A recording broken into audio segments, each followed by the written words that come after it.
저희가 사순절 맞이하여 탕자의 비유라고 이야기하는 누가복음 15장의 그 이야기를 계속 살펴보고 있습니다. 오늘 두 번째 시간입니다. 잠깐 기도하겠습니다. 살아계신 하나님, 하나님의 말씀을 우리를 향하여 열어주시옵소서. 우리의 마음을 열어 하나님이 열어주시는 말씀을 받게 도와주시고 듣고 깨닫게 도와주시고 또 그 깨달은 바를 행할 수 있는 힘과 용기를 허락하여 주셔서 말씀이 살아 움직이는 삶, 믿음의 삶 살 수 있게 도와주시옵소서.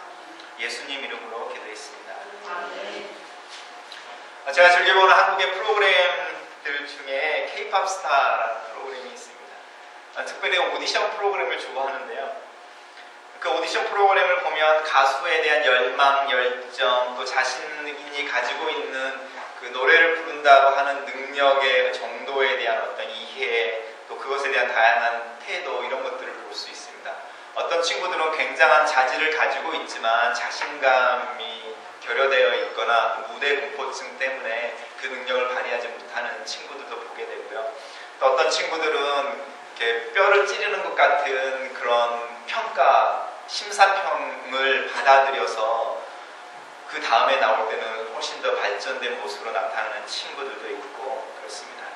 그렇게 자신의 꿈을 쫓아가는 모습, 또 자신을 알아가는 모습, 자기 안에 있는 잠재력을 끌어내는 모습들, 이런 모습들을 보고 있으면 이제 소위 말하는 목회자 입장에서 은혜가 있지요. 아, 사람이 성숙해 가는구나, 저렇게 더 나아지게 가는구나, 이런 모습들을 보게 됩니다.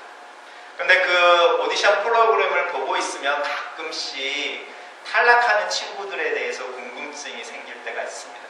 저렇게 해서 탈락하는 친구들, TV 한 번도 나오지 못한 수많은 친구들이 있을 터인데 그 친구들은 다음 해에 나올까? 아니면 탈락됐다는 이유만으로 자신의 꿈을 접을까?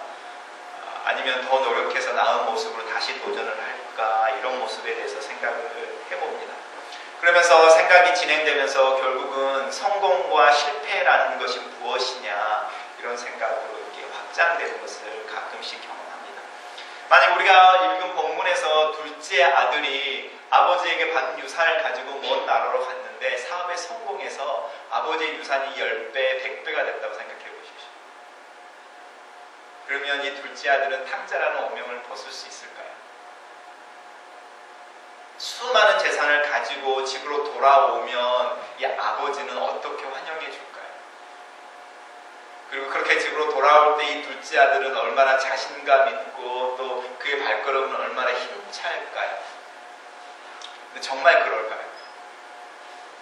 무엇이 이 둘째 아들을 탕자라는 명칭을 받게 하는 걸까라는 생각을 해보는 거죠. 그것은 그가 유산을 받아서 먼 나라로 가서 그 유산을 허랑방탕해버렸다. 큰형의 말에 의하면 창기들에게 노름으로 또 여러 모양으로 자신이 원하는 기근을 만나서 여러 모양으로 다 탕진해버렸다라는 게 이 둘째 아들을 탕자로 만드는 걸까요?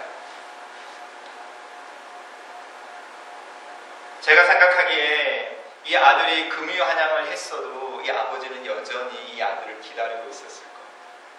그리고 외국에 나가서 그 받아가지고 갔던 재산을 100배, 이렇게 1000배로 늘렸다는 소문을 듣더라도 이 아버지는 여전히 마을 어귀에서 둘째 아들이 돌아오기를 기다리지 않았을까요? 무엇이 이 둘째 아들을 탕자로 만드는 걸까? 그리고 무엇이 이 아버지로 하여금 둘째 아들을 끊임없이 기다리게 할까? 그리고 우리가 이야기가 진행되어지는 가운데 첫째 아들 또한 어떤 의미에서 탕자라는 느낌을 우리가 받게 되지요. 둘째 아들을 환영해서 잔치를 벌이고 있는 그 아버지를 향해서 화를 내고 빈털터리가 돼서 거지의 모습으로 돌아온 둘째 동생에게 화를 내면서 아버지를 원망하는 거죠. 나는 아버지와 함께 있었고 아버지를 섬기고 수고했는데 나를 위해서는 송아지 한 마리 잡아준 적이 없다. 내가 내 친구들과 함께 파티를 한 번도 할 수 있게 하지 않으셨습니다. 그러면 다시 우리의 관심이 돌아가서 왜 둘째 아들은 그렇게 아버지를 떠나고 싶어 했을까요? 어쩌면 탕자라는 단어의 기원은 이 아들이 받았던 유산을 허랑방탕하게 써버렸다가 아니라 어디서 시작하는 거냐면 첫째 아들이 아버지에 대한 오해를 품고 있는 것, 그것과 비슷하게 둘째 아들이 아버지를 떠나고 싶어 하는 것. 제가 지난 시간에 이 탕자 비유에서 보여주는 하나님의 아버지로서 우리에게 이렇게 제시되어질 때 그 아버지는 아들들을 성인으로 인정해요. 부모가 자식을 성인으로 인정해주는 건 부모에게 굉장히 불편한 일이야. 왜냐하면 간섭하지 않아야 되니까. 내가 해주면 5분이면 될 거를 기다려줘야 되니까. 내가 나를 제한하고 나를 비우어서 스페이스를 만들어주는 게 내 자녀를 성인으로 만들어주는 거야. 왜 우리가 때때로 하나님이 소극적이고 아무것도 안 하시는 것 같고 멀리 계시는 것처럼 느껴지는가?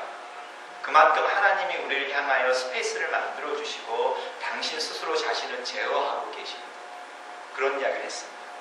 그런데 그렇게 자녀를 성인으로 만들어준 다음에 그 자녀가 행하는 어떤 일의 결과가 손해라는 모습으로 나타날 때에 그 모습을 고스란히 아버지가 커버해 준다는 거죠. 둘째 아들이 거지의 모습으로 돌아왔을 때에 저는 이 아버지의 재산이 그 잠깐 사이에 둘째 아들이 가지고 간 만큼 회복이 되었을 거다. 그렇게 생각하지 않았어요. 아버지의 재산은 이미 반통아리가 난 거고 어쩌면 이 아버지의 반틈인 재산조차도 첫째 아들에게 이미 주어져 버린 일 수 있죠. 그러니까 둘째 아들을 어른으로 취급해서 그 둘째 아들이 갖고 싶어하는 유산을 주는 순간에 그 나머지 유산은 첫째 아들에게 주어지는 거고 어쩌면 이 아버지는 빈손일 수도 있는 상황인 거죠. 이 탕자비를 통해서 이야기를 하고 싶어하는 거는 무엇이 이 둘째 아들 그리고 첫째 아들도 똑같은 방법으로 탕자라는 이야기를 하게 하는지의 첫 번째 근거는 아버지에 대한 오해에 있다는 거예요. 자식들은 결코 부모를 이해할 수 없다라고 말하는 그 한계치만큼 우리는 절대로 하나님을 이해할 수 없다라는 그 한계, 그리고 그 한계에서 시작되어지는 우리가 이해할 수 없는 하나님, 그래서 우리 나름대로 우리의 삶을 가져보고 싶어하는 우리의 욕구, 그리고 우리가 느끼는 부족함을 우리 손으로 우리 힘으로 해결해보고 싶어하는 하나님으로부터 멀리 떨어지고 싶어하는 그런 기본적인 애티튜드가 우리 안에 있다는 거죠. 예를 들어서 우리가 우리 자신들을 한번 살펴보십시오. 그리고 우리가 어느 날 기도를 하면서 하나님, 제가 이제부터 하나님이 원하시는 삶을 살겠습니다 라고 기도를 했다고 가정해 보십시오. 그런 기도를 하려고 할 때 제 스스로요, 제 개인적으로 마음속에 느끼는 그 느낌은요, 굉장한 부담감이에요. 제가 만약에 하나님, 이제 하나님, 내가 하나님의 뜻대로 살겠습니다 라고 말을 하는 그 순간에요, 하나님이 어떠실 것 같냐면 씩 웃을 것 같은 거죠. 내가 네 입에서 내 아버지 뜻대로 살겠습니다는 말이 나오기를 얼마나 기다렸는지 아느냐. 이제부터 너는 그 말 그대로 살아야 되는데 내가 하라는 것만 하고 살아야 돼. 이제부터 내가 너에게 투자했던 모든 돈을 뽑아낼 건데 지금 가서 아르바이트하고 돈 벌어서 생활을 해. 이렇게 말씀하실 것 같은 거죠. 아니면 그리고 내일 눈을 뜨면 너는 아프리카 오지에 선교사로 가 있을 거야. 그리고 일주일이 되면 그곳에서 무슨 일이 벌어지고 이런 거 있죠. 내 자유라는 거, 내 삶에 내가 꿈꾸는 꿈 이런 게 완전히 없어져 버리고요. 하나님이 이렇게 나를 올가매서 꼼짝달싹 못하게 해서 어디론가 끌고 가버릴 것 같은 굉장한 불안감이에요. 헌신이라는 단어를 쓸 때 느끼는 느낌. 차를 몰고 이렇게 가는데 브레이크가 팍팍 밟히는 것처럼요.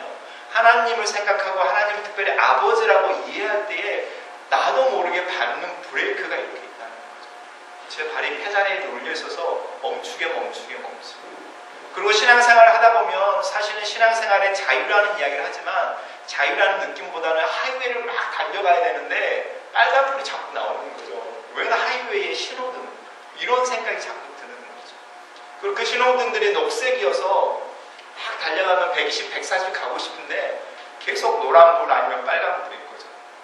최소한 깜빡거리고 있는 거죠. 멈춰야 돼요. 그러니까 예수를 믿는 거, 하나님을 아버지라고 부르는 게 사실은 우리에게 굉장히 불편하다는 거예요. 둘째 아들과 첫째 아들의 하나님을 향하여 가지고 있는 기본적인 애티튜드가 미스언더스탠딩이라고 할 때에 관계의 문제, 근본적인 문제가 이렇게 있는 거죠. 그 부분에 대한 이야기를 하는 거예요. 근데 이 아버지 방향으로, 아버지 쪽으로 다시 돌아오면요, 이 아버지의 모습은 조금 다릅니다.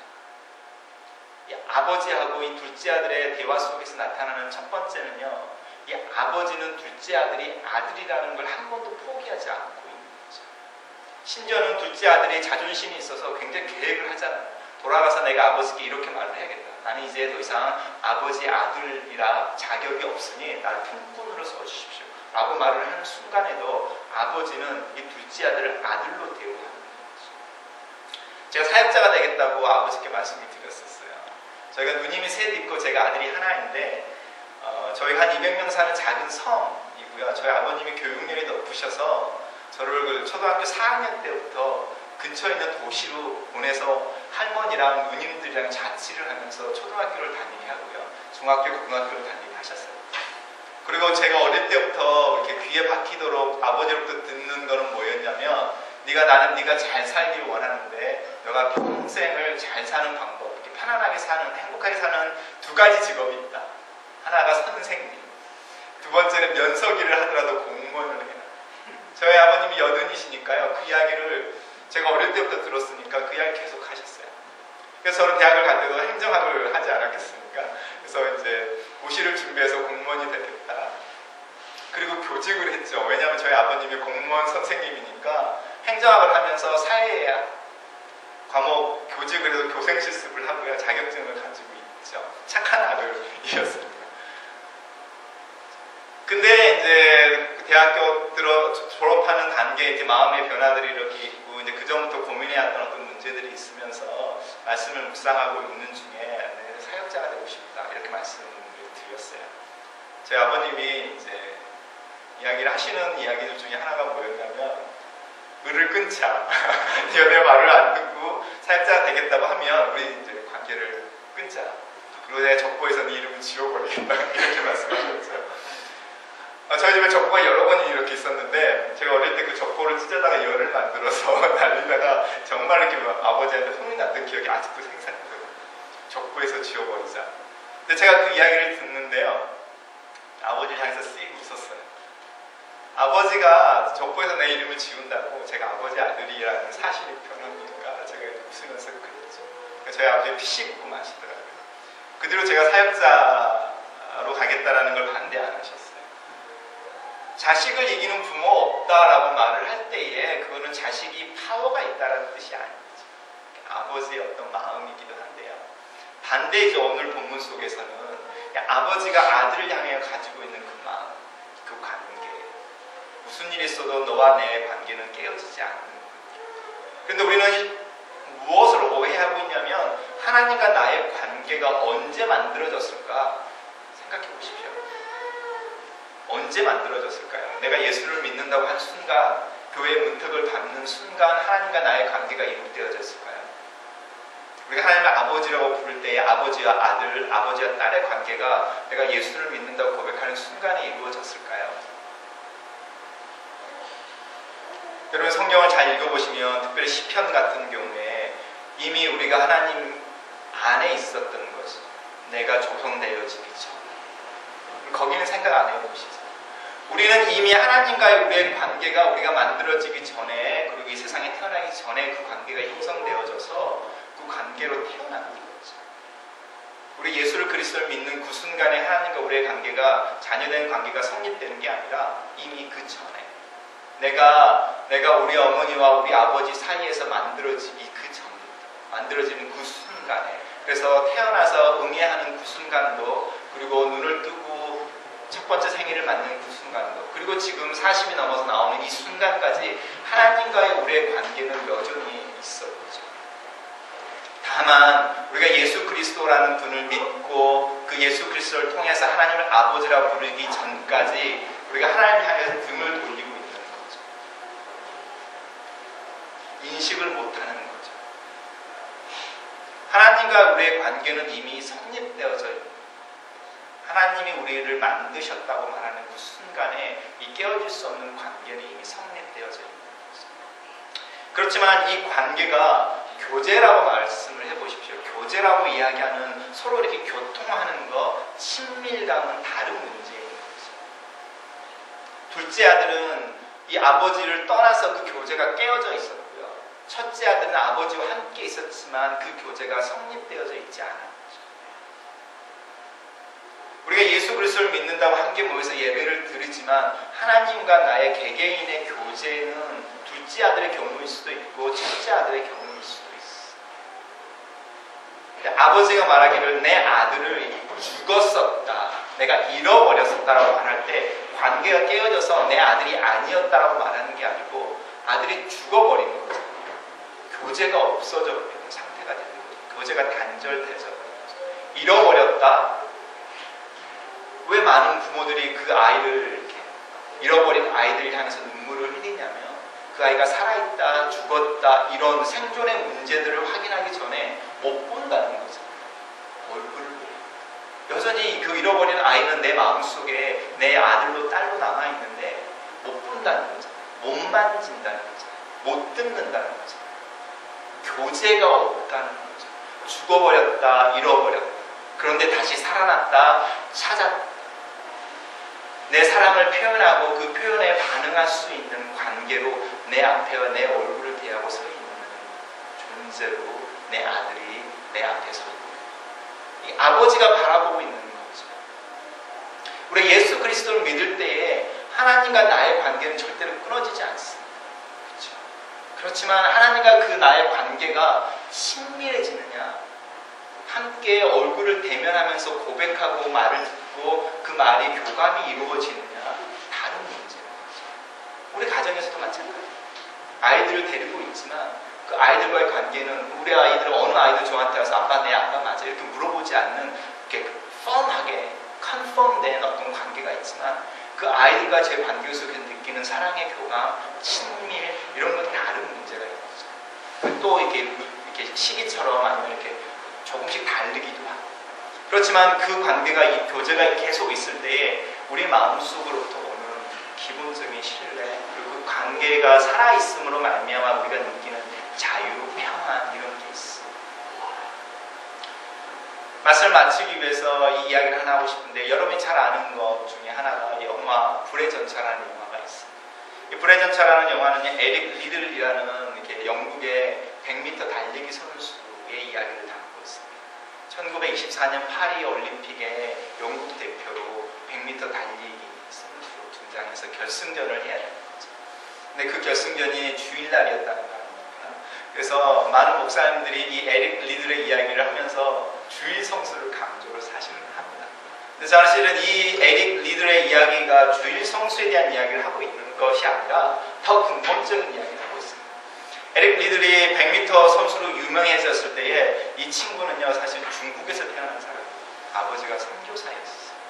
그래서 왜 달리기를 잘하게 됐냐면 중국의 광활한 그 대지를 걸어다니고 뛰어다니고 어릴 때부터 1900년 초에 달리기를 잘하는 거죠.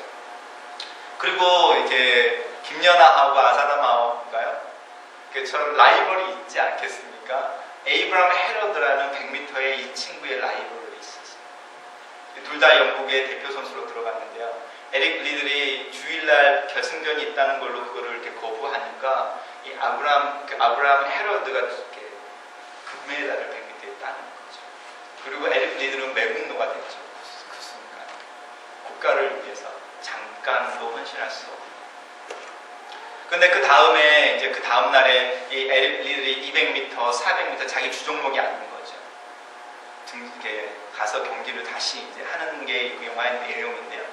400m를 달릴 때에 400m 예선전에 이미 새로운 신기록이, 세계 신기록이 예선전에서 세워졌었어요.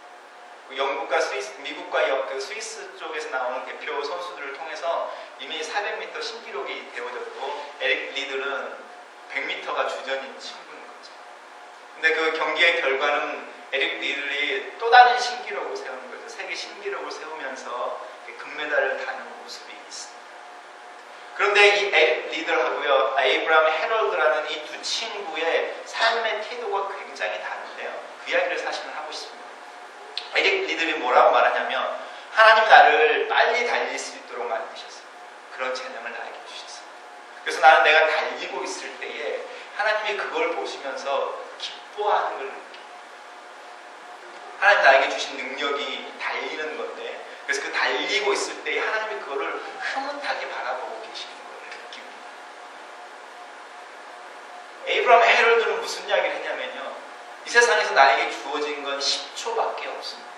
나는 이 10초 동안에 나의 가치, 나의 능력, 나의 정체성을 증명해내야 합니다.